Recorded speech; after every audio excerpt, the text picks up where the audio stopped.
Hello hello, alors aujourd'hui je vais vous aider à comprendre votre douleur de fesses, cette fameuse douleur dont vous n'arrivez pas à vous débarrasser et qui vous saoule quand vous êtes assis, qui est souvent due en fait à ce qu'on appelle un syndrome du piriforme. Vous avez mal à la fesse et vous vous dites ça y est, j'ai une sciatique, c'est vrai, on peut facilement les confondre, mais un syndrome du piriforme ou un syndrome du pyramidal est complètement différent d'une sciatique. D'ailleurs, si vous le souhaitez, moi je vous ai fait une vidéo déjà sur la sciatique que vous pouvez consulter et elle vous expliquera effectivement tout ce que vous devez savoir sur la sciatique.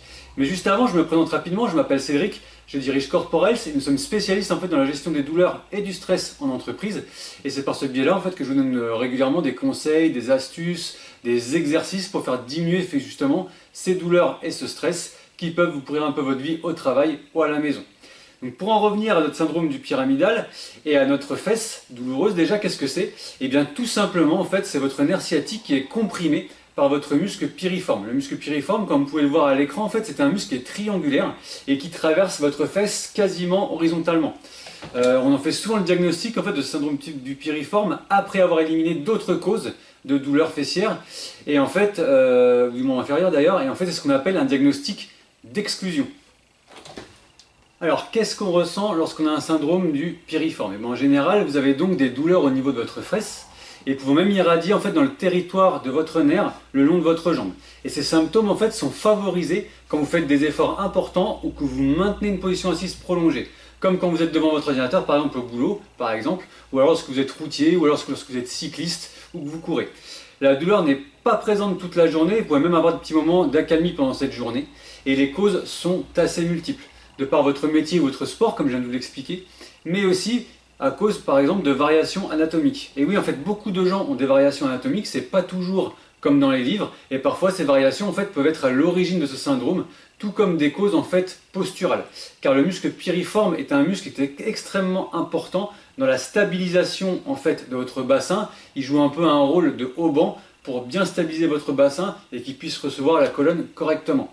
Et justement, ces modifications des fois physiologiques, même si elles sont minimes, et ben en fait, peuvent entraîner ce genre de douleur, notamment en fait lors d'une grossesse, parce que vous savez que le bassin de la femme, par exemple, pendant une grossesse, se modifie beaucoup, que en fait les deux gros os que vous avez sur le côté peuvent s'écarter ou s'élargir un petit peu, et donc ça suffit à modifier un petit peu la physiologie du pyramidal, et donc du muscle piriforme, et donc effectivement de pouvoir éventuellement irriter votre nerf sciatique qui passe vraiment très proche, et vous donner les fameux en fait, symptômes de ce syndrome pyramidal.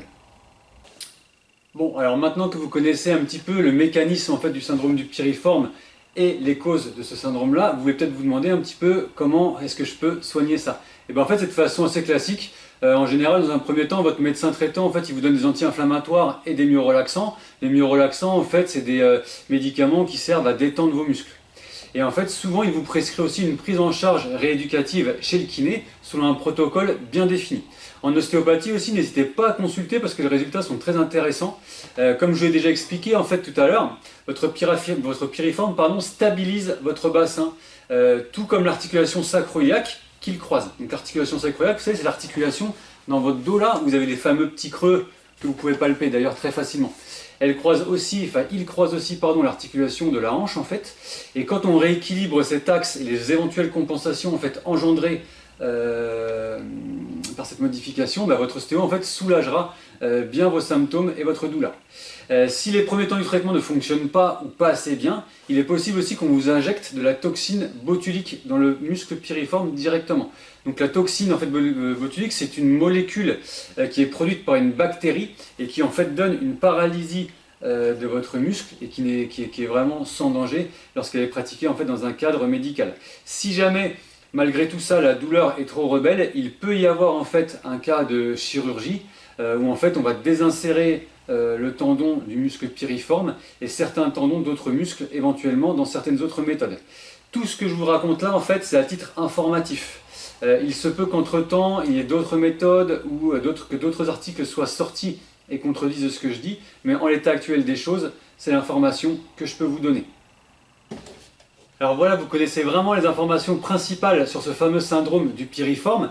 Dans une prochaine vidéo, en fait, je vous montrerai des exercices que vous pouvez effectuer vous-même pour vraiment soulager en fait, les douleurs de ce syndrome du piriforme. Et en attendant, vous pouvez vous abonner à notre chaîne, la liker, commenter. C'est toujours intéressant d'avoir vos commentaires pour savoir un petit peu ce que vous avez vécu, votre expérience sur le sujet, et à partager en fait la vidéo si vous pensez qu'elle peut être utile à différentes personnes de votre entourage ou vos collègues par exemple. Et surtout si les douleurs en fait un petit peu persistent et que malgré tous les conseils que je vous donne dans différentes vidéos, le stress et les douleurs encore une fois sont toujours présentes, procurez-vous la méthode que j'ai mise en place qui s'appelle Integrative Mobility, qui vous aidera à vous débarrasser en fait de ces douleurs et de ce stress qui impactent vraiment votre vie professionnelle et sociale. En fait, c'est une méthode qui agit sur tous les facteurs de risque, qu'ils soient environnementaux, comme au niveau de votre poste de travail, psychologiques ou physiques, et qui vous permet en fait même de mesurer les progrès que vous faites au fur et à mesure de la méthode grâce à des outils super simples. C'est une méthode qui n'est pas du tout chronophage, elle ne vous prendra pas de temps supplémentaire dans votre journée parce qu'on va intégrer plein de choses dans les temps morts de votre journée que vous ferez durant différents moments et vous verrez que ça n'impactera pas vraiment justement vos journées qui sont déjà super chargées, ça je le sais déjà. Donc n'hésitez pas à la consulter, il y a une vidéo gratuite de formation que vous pouvez consulter qui est en lien en fait dans la description de la vidéo ou en commentaire. Donc n'hésitez pas, c'est vraiment super intéressant. Et en attendant, prenez soin de vous, vous le méritez. À bientôt.